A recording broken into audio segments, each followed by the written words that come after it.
Ladies and gentlemen, hello. It's great to be here. Actually, it's a while. It's been National Park Days, I think, since I was here last. It's great to see so many people.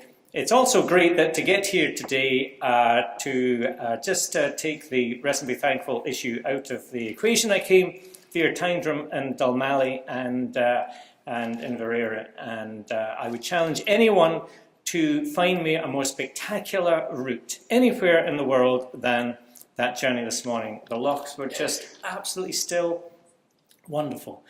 But then I think one of the issues and why I specifically put, in terms of tourism and the economy, a focus on the presentation we're about to do today.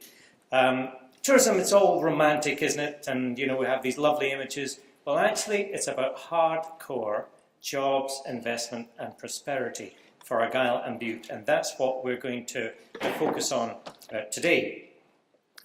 Over the last couple of years, we've been talking about the concept of the winning years. What I want to do today is talk about what that concept was, to remind you. Did we win? And so now what, as we come to the end of 2014 into 2015? The winning years was simply an attempt to focus on a handful of big things for the whole of Scotland. The idea being you focus on a handful of big things and hopefully you get the momentum. I think momentum is a key word that takes tourism from here to here. Underpinning everything that Visit Scotland does, in fact, all our economic development partners, like HIE, you've heard from Alex today, etc., is growth. We're here to drive growth. Yes, you would imagine Visit Scotland's primary role is marketing Scottish tourism to the world, etc., and of course that's true. But in the end of the day, we're an economic development agency. We're here to drive growth. So momentum was the game, and by 2013, we were developing real momentum. The year of Natural Scotland was spectacularly successful, particularly in this part of the world. 2013 was also the year that we got the return from the investment that we worked with Disney in terms of Brave, and by the end of 2013 we saw 8% rise in visitor spend. 8% rise in visitor spend in a sector this big actually is really good. So we were in good shape. And then of course came 2014 itself, where Scotland welcomed the world with these three key projects. To be specific, because you're thinking, yeah, Commonwealth Games and Ryder Cup, well, what impact does that have for Argyll and Bute? So I'm just going to pick one thing for each of them, and then mention homecoming in particular, which was particularly prevalent for this part of the world.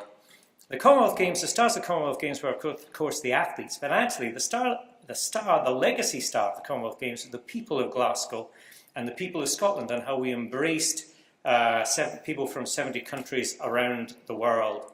And that has resonated out through tourist markets across the world, the welcome that, as you know, we're so legend for providing, and that is something that will be with us going forward. And in particular, the excitement amongst people who hadn't been involved specifically in tourism before. Secondly, with regard to the Ryder Cup, what you may not realise, of course, you remember the Ryder Cup was at Gleneagles.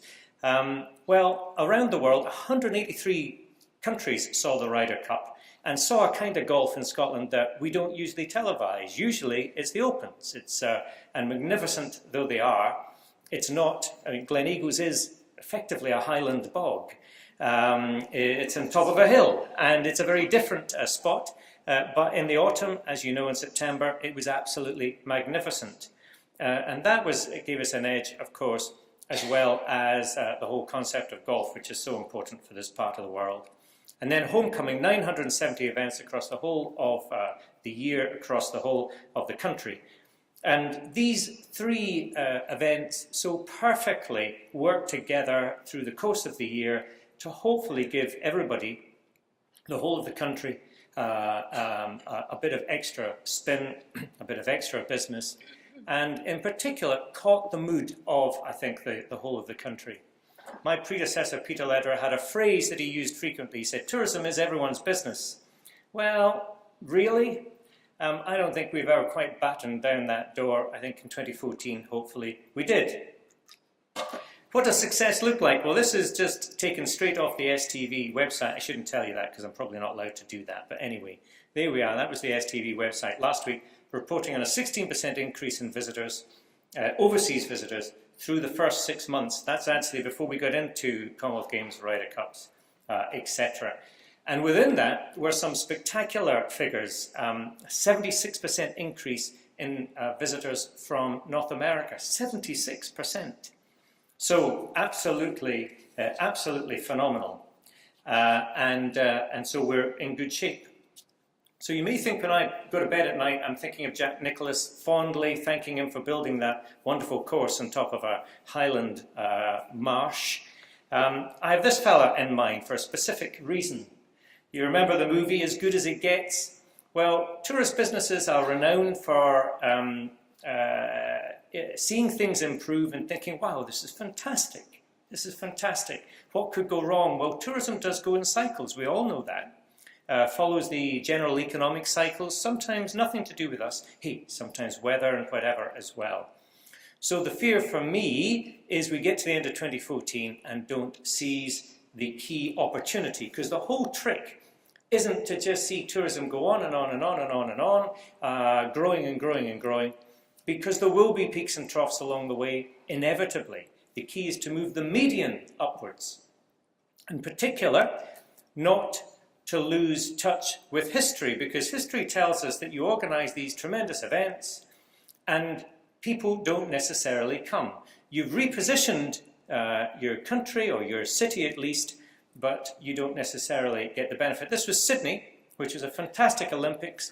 They thought, what more do we need to do? It's been a wonderful event, and immediately afterwards, they were complacent. They've accepted they were complacent. Visitor numbers fell. They fell such that it took them 10 years to get back to where they were before the Olympics.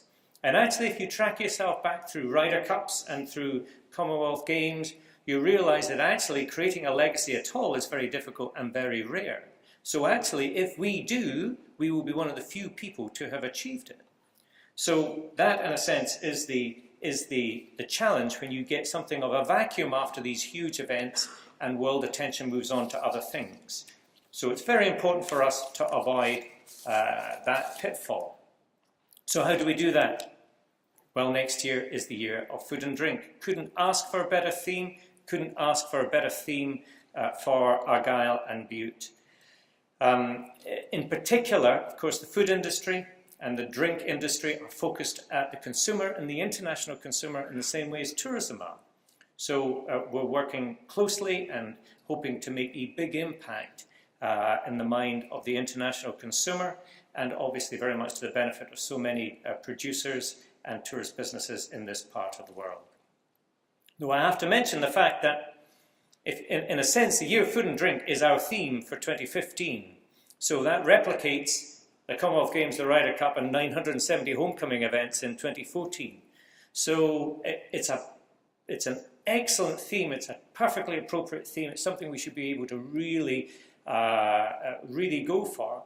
But we have to really go for it. We spent years preparing for these big events in 2014. To keep up that momentum, we have to ensure we are all that we can be in 2015 with the year of food and drink. To that end, you'd expect lots of other things to be in place, and hopefully they are, in terms of winning sporting events and cultural events and business tourism events. If our Minister Fergus Ewing was here, he would be reeling off all the conferences and conventions like the World Canals Conference, etc., that have been won for the coming period. So, you know, we're in good shape as far as that's concerned. Can't come to Dunoon and not mention transport, but in particular what I wanted to highlight was air connectivity, because there's been a seismic shift in terms of people coming to Scotland.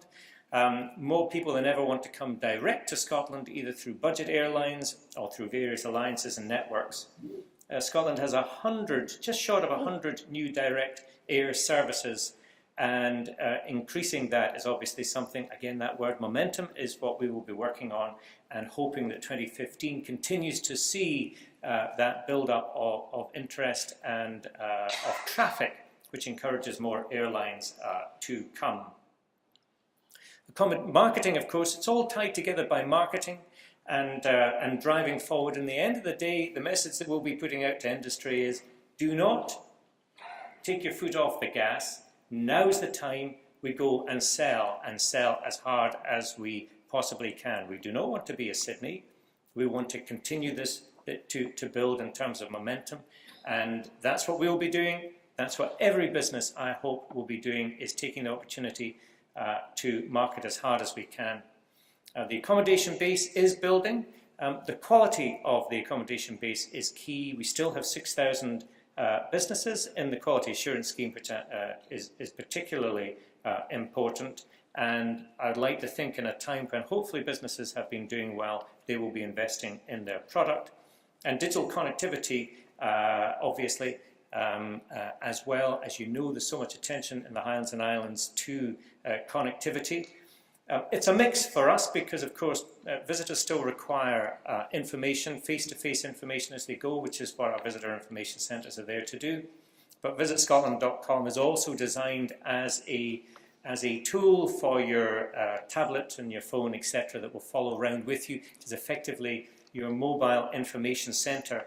It's used by 14 million businesses, and we refer on through visitscotland.com 5.7 million visitors and customers onto businesses, many of whom perhaps are here today.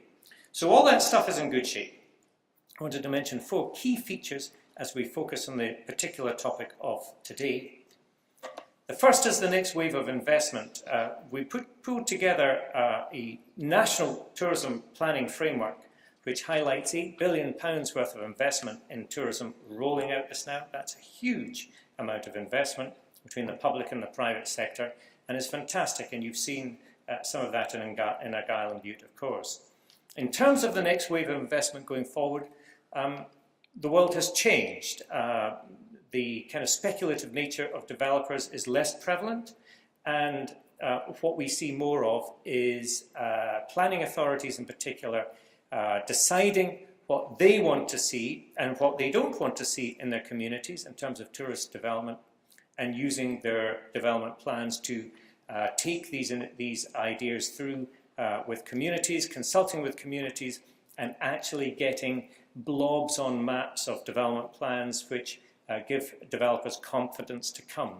And I suppose if there was one message I'm hoping that folk will take away from today, we cannot be more aggressive about that right now. You come to the end of 2014, across the world, Scottish tourism is seen as being prosperous. Now is the time to encourage developers who are maybe not here in Scotland yet to come. And we've had a great deal of success in that over the last year or two. It's about the momentum over the next couple of years that will enable us to put as much of that in place as possible. In the end of the day, it's about jobs, jobs and jobs. I'm going to mention just these 2 sources away from Visit Scotland and government, etc. Barclays Corporate predict that tourism in Scotland will rise by 28% by 2017. That's enormous. That's an enormous figure. What an opportunity for Argyll and Bute. Beyond that, Deloitte actually suggests that if you look a little further ahead, tourism will move from 11.6 billion to 23 billion by 2025. And along the way, they've estimated that should produce an extra 13,000 to 14,500 jobs by 2020. This very morning, the Scottish Government, the Minister Fergus Ewing, announced that a list of figures suggesting that between 2012 and 2013, the tourist sector has grown in terms of jobs in Scotland by 29,700 jobs. That's tremendous. These are thousands of jobs, and these are real, meaningful, significant jobs that have arrived here in Argyll and Bute, and what an opportunity to go forward, and what an opportunity to inspire perhaps young people in particular to move forward. Beyond that, 2 last concepts. One is the visitor economy. We have to remember, in terms of jobs, it's not just about people working in hotels and restaurants, etc. As you know, in Argyll and Bute, tourism does cover pretty much every aspect.